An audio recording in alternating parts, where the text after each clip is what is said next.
Bienvenue, il est 18 h, vous êtes sur RTI 1. Mardi 29 août, 5e jour de campagne pour les élections municipales et régionales du 2 septembre prochain. Sur le terrain, les candidats rivalisent d'ingéniosité. Meetings, porte-à-porte, flyers, affiches grandeur nature. Tous les gadgets de communication qu'il faut envahissent les régions et les communes pour séduire l'électorat. Et les candidats ont jusqu'au jeudi 31 août minuit. Cet électorat suit d'ailleurs de très près les candidats et surtout leur programme. Que pensent les familles de cette campagne? Qu'attendent-elles de leurs élus au soir du 2 septembre prochain? Nos équipes de reportage ont tendu le micro. Vos avis dans le 20 h. Le président sortant de la Chambre de commerce et d'industrie de Côte d'Ivoire, Touré Fama, a été réélu pour un second et dernier mandat de 6 ans.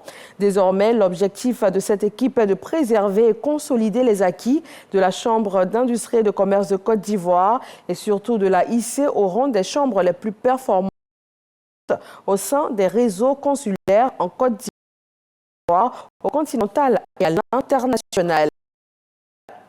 En vue de renforcer la sécurité alimentaire en Côte d'Ivoire, l'État a mis en place un vaste programme d'urgence de soutien aux filières agricoles. La phase 2 a été d'ailleurs lancée en 2022. Le Conseil national de lutte contre la vie chère s'est rendu sur le terrain afin de rencontrer les producteurs concernés.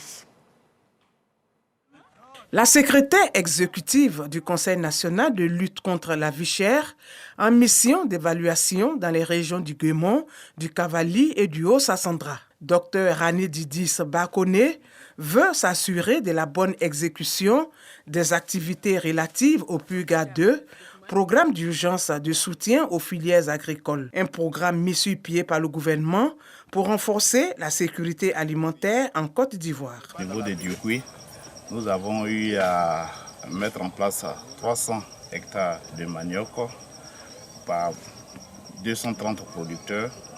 Nous avons eu à faire 16 hectares de maïs pour 31 producteurs et 78,325 hectares de culture maraîchère pour 118 producteurs et 23,5 hectares de bananes pour 23 producteurs.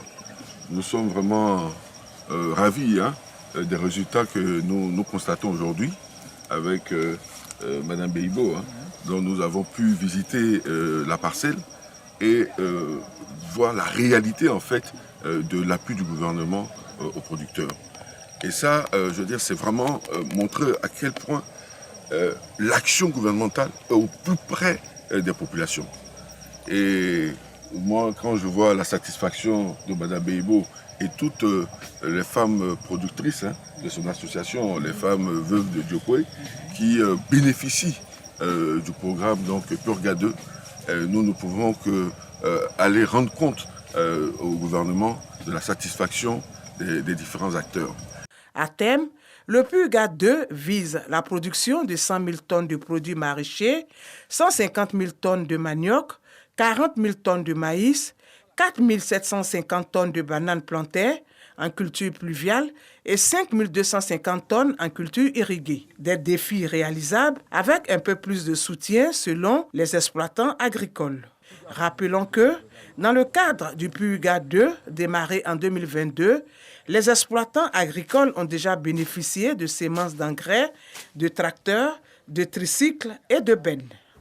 Ce 29 août, à Anéfi, dans la région de Kidal, au Mali, les ex-rebelles de la CMA, signature de l'accord de paix de 2015, dénoncent de nouveaux bombardements de leur position et précisent avoir procédé hier, comme ce matin, à des tirs de riposte.